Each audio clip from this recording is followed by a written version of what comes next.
헌법 제11조 모든 국민은 법 앞에 평등하다. 누구든지 성별, 종교 또는 사회적 신분에 의하여 차별을 받지 아니한다. 다이렉트 메시지 네네. 이런 메시지들 중에서 네. 성매매가 네. 관련된 그런 게 네네. 있었어요. 그거에 대해서는 혹시 가능한 부분이 있을까요? 성매매라는 표현을 한 것만 갖고는 어려운 것 같긴 하거든요. 예를 들면은 저쪽에서 나한테 성매매와 관련된 얘기를 했지만 우리 입장에서는 고소를 제기하면서 그로 인해서 내가 명예훼손 무효 플러스 또 다른 위협을 받고 있다. 그러니까 범죄 혐의를 다른 걸 사실 추가하면 되거든요. 그래서 추가해서 넣었을 때 그게 직접적으로 연관성이 없다고 판단하면 수사기관 입장에서는 이 수사에 협조 요청서를 미국에 보내지 않을 수 있죠. 공문서를. 근데 담당 수사관이 사실 본인이 맘만 먹으면 네. 의지를 갖고 공문 하나 보내주면 될 수도 있는 문제거든요. 그래서 심지어는 이런 경우들도 있어요. 의뢰인이 오실 때 다들 특정이 안 된다고 하니까 의뢰인 개인이 직접 인스타그램이라든지 이런 데 요청을 해요. 본사에 악플 그 내용에 대해서 나한테 알려달라고. 명예훼손이나 모욕으로 협조를 요청하면 걔네 입장에서 협조를 안 해주거든요. 근데 아까 말한 방식으로 내가 이것 때문에 위협받고 있다. 내 신변에 위험이 초래되고 있다. 그래서 내가 상대방 아이디가 뭔지 알아야지 내가 고소가 가능하니까 그걸 특정해달라. 라고 요청하셔서 실제로 상대방 주소지까지 특정해서 갖고 오시는 의뢰인분들도 있어요. 네, 그러니까 본인이 외국어에 자신이 있다면 적극적으로 인스타그램이라든지 뭐 페이스북이라든지 구글이라든지 다양한 그런 SNS 본사에 어쨌든 민원 제기하는 란들이 있잖아요. 거기를 통해서 협조를 요청해 보실 수 있을 것 같아요. 너무 네. 좋은 방법을 네. 지금 김경수 변호사님께서 네. 말씀해 주셨는데 여러분 밑줄과 어디 함부로 드릴 수 있는 정보가 아니에요. 제가 그래서 지문지를 조금 가져와 봤는데 네네. 명예훼손죄가 네. 뭐야, 모욕죄가 뭐야 하시는 분들이 굉장히 음. 많을 거예요. 네. 인터넷 포털 사이트에서 찾아봐도 사실 일반인들 같은 경우에는 네. 잘 이해를 할 수가 없거든요. 그래서 어떤 부분에 있어서 사이버 모욕죄가 해당되는지 그런 거를 설명드릴 수 있을까요? 우리나라 다양한 전문 직종들이 있잖아요. 근데 그 다양한 전문 직종들이 사용하는 용어들이 매우 사실 어려워요. 이해하기도 쉽지 않고. 근데 어떻게 보면은 사실 그게 별거 아니거든요. 그러니까 그들만이 그 용어를 자꾸 쓰고 마치 뭔가 있는 것처럼 얘기하니까 그게 매우 어렵게 느껴지는 거지 사실 별거 아니에요. 명예훼손이랑 모욕이랑 뭔가 굉장히 달라 보이지만 사실 큰 차이가 없어요. 아하. 그래서 우리도 고소할 때 이거를 모욕으로 해야 될까? 명예훼손으로 해야 될까? 그럼 일단 둘 다 뭐 이런 식으로 하게 되는 거거든요. 네. 그리고 명예훼손까지는 안 될 것 같으면 그냥 모욕으로 넣고 그래도 좀 더 구체적으로 이게 어떤 차이가 있는지 알고 싶으실 거 아니에요. 네. 그럼 바로 구체성에서 차이가 나요. 구체성이라고 해도 잘 모르시죠? 그죠? 좀 더 쉽게 풀면은 명예훼손은 어떤 그 사실관계가 좀 더 드러나요. 그러니까 방금 말한 것처럼 너 뭐 성매매 뭐 하는 게 뭐 더 어울릴 것 같아. 어떤 구체적인 그런 내용들이 들어가면 이걸 명예훼손으로 우리가 고소를 하고 그게 아니라 단순한 욕. 이 XS 뭐 이거야 뭐 이런 식의 그냥 단순한 욕설이라든지 내 명예를 훼손하고 나한테 뭔가 굉장히 나쁜 언행을 하고 있는데 그 내용 자체가 매우 추상적이야. 이럴 때 이제 모욕으로 고소를 하죠. 우리가.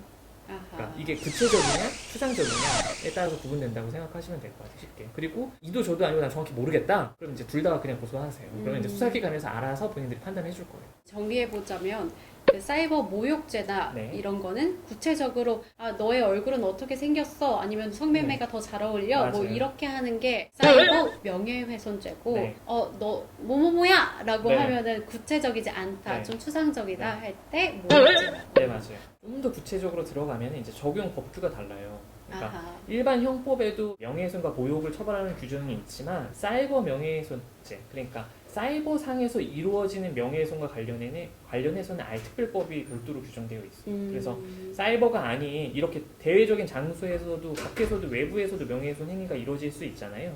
그럴 땐 일반 형법상 명예훼손죄를 우리가 고소를 하고 온라인상에서 명예훼손이 이루어질 때는 이 특별법을 적용해서 우리가 고소를 진행하고 있어요. 근데 특별법에는 사이버 명예훼손과 관련돼서 명예훼손만 처벌하는 규정이 있죠. 모욕은 없어요. 그래서 사이버상에서 만약에 모욕이 이루어졌다. 그럼 그럴 때는 또 단순히 형법상 모욕으로 우리가 고소를 하고 이거는 이제 근데 사실 이런 차이까지는 여러분들이 아실 필요가 전혀 없고 이거는 이제 기술적인 측면이니까 여러분들은 그냥 명예훼손이 보고 모욕이 보고 이 둘 차이가 이런 차이가 있는데 잘 모르겠으면 그냥 둘 다 넣으면 된다라는 정도로 이해를 하시면 될 것 같아요. 그래서 결론은 둘 다 모르겠다 하시면 둘 다 넣으셔라. 네, 맞습니다. 그러면 제가 알아봤어요. 네. 그랬더니 공연성, 네. 전파 가능성, 네. 특정성 아, 이렇게 세 가지를 말씀하시더라고요. 네, 맞아요. 이거를 조금 설명해 주실 수 있어요? 굉장히 많이 공부를 하고 오셨네요. 공연성, 전파 가능성, 이제 특정성이라고 하죠. 이제 특정성이라고 하는 거는 쉽게 말해서 상대방이 누군지 특정이 돼야 돼요. 예를 들어서 상대방이 나에 대해서 명예훼손을 했는데 결국에는 명예훼손이라고 하는 건 나의 명예가 훼손이 돼야 되잖아요. 네네. 근데 예를 들어서 온라인상에서 나를 명예훼손했다고 하는데 아무도 내가 누군지를 몰라. 나만 그냥 나 짜증나. 나한테 저런 욕을 했는데 짜증나. 좀 더 구체적으로 예를 들어서 내가 SNS 계정이 있어. 인스타그램 SNS 계정이 있는데 비공개 계정으로 해서 그 계정에 들어왔을 때 뭐 내 사진도 전혀 없고 내가 몇 년생인지도 모르고 내 이름도 모르고 아무도 그 SNS를 통해서 내가 누군지 모르는 상황이야. 왜냐면 내가 거기다가 맨날 그냥 하늘 사진만 찍어서 올리고 나는 누군지 모르잖아요. 근데 누군가 거기다 와서 댓글로 야 미친놈아 무슨 맨날 무슨 허무하게 하늘 사진만 올려놓냐, 너 그렇게 찍을 게 없냐 라고 욕을 하면 그거는 사실 어떻게 보면 명예훼손이나 모욕이 문제될 수 있거든요. 아하. 근데 다만 문제가 뭐냐면 명예를 훼손당하면 당사자가 특정이 안 되기 때문에 명예를 좀 고소할 수가 없습니다. 여러분 기분이 나빠요. 이게 특정성이에요. 여기는 명예훼손 당하는 사람이 특정돼야 된다. 아까 전에 요건 3가지 중에서 제가 지금 특정성, 3번째 특정성에 대해서 얘기한 거고 나머지 2가지가 뭐였죠? 공연성과 전파 가능성. 맞아요. 공연성이랑 전파 가능성이라는 게 있는데 공연성이라고 하는 거는 결국에는 내가 상대방을 모욕하는데 1대1로 제가 지금 우리 사회자님한테 둘이 있는 장소에서 아무리 욕을 해봤자 그거는 명예훼손이나 모욕이 되지 않아요. 왜냐면은 그거는 다른 사람들한테 그 내용이 전달돼서 선생님의 명예가 훼손될 가능성이 없잖아요. 그거는 선생님이 제가 하는 그 이야기의 내용에 따라서 나를 뭐 협박이라든지 강요라든지 뭐 다른 범죄 혐의를 적용해서 저를 고소할 수는 있을지언정 명예훼손이나 모욕은 어려운 거죠. 왜냐면은 공연성이 없으니까.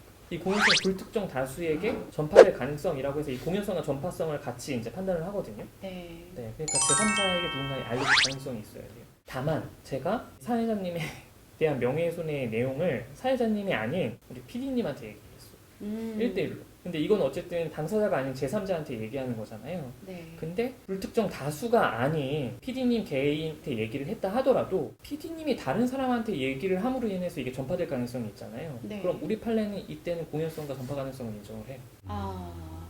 1 개인한테 얘기를 했다 하더라도 이때는 범죄가 성립할 수 있죠. 자, 정리 한번 네. 해볼게요. 네네. 자, 공연성과 전파 가능성은 1대1로 대화를 했을 때는 성립이 되지 않는다. 하지만 우리가 했던 내용들을 제3자에게 얘기를 했을 때는 성립이 될 수 있다. 여기까지 이제 네, 말씀해 맞아요. 주시죠. 피해 당사자에게 직접 얘기할 때는 공연성 전파 가능성이 인정 안 되고 제3자한테 1대1로 했을 때는 전파 가능성이 있다고 판단되는 그럼- 것이 인정되는 거죠. 그러면 우리 변호사님과 네. 저의 1대1 대화 네. 메시지를 했어요. 네네. 근데 저한테 명예훼손이 갈 만한 그런 내용들을 네. 캡처를 해서 인스타나 SNS에 네. 올렸어요. 그러면은 그거 문제가 되죠. 이러면 문제가 네, 됩니다. 문제가 되는 거죠. 대화 내용 속에 다른 제3자한테 공개하고 싶지 않은 내용들이 있을 수 있잖아요. 그렇죠. 매우 사적이고 내밀한 내용들이 있을 수 있는데 그 내용들을 제가 캡처해서 SNS에 올리면은 그거는 이제 우리 사회자님의 명예를 훼손하는 일이 될 수 있죠.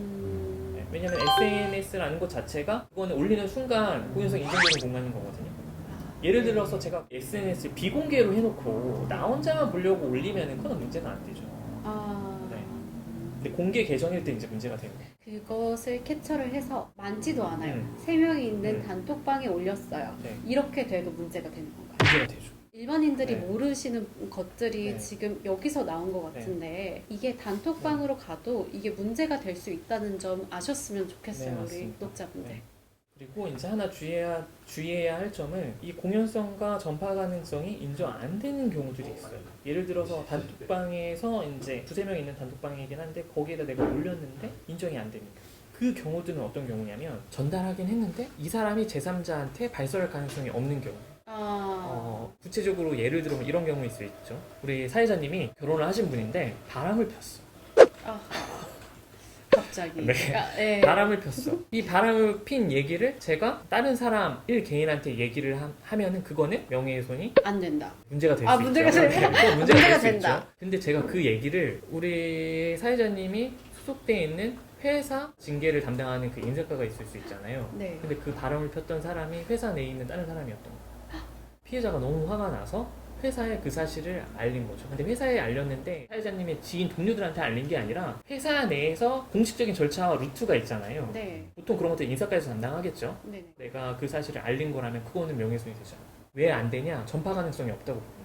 근데 실질적으로는 전파가 되겠죠. 내부에서 또 말이 막 셀 테니까. 말이 새는 거는 이 사람의 잘못이 아니라 회사 내의 직원들이 그 정보를 공개해서는 안 되는 정보인 건데 그 사람들이 흘린 거니까 이제 그 사람들이 그건 문제되는 거고 아하. 그 내용을 알린 내 입장에서는 문제가 되지 않아. 그러면 네. 회사를 고소할 수는 있다는 회사의 그 직원들을 상대로 해서는 별도의 고소는 사실 가능할 수 있죠. 참 너무 어려운 것 네. 같아요. 이 법이라는 게 참 네. 누구를 위한 법인지 또 피해자를 위한 법인지 피해자를 위한 법인지 좀 어려워지고 있는데 제3자한테 퍼졌을 때 공연성 전파 가능성에 대해 알아봤습니다.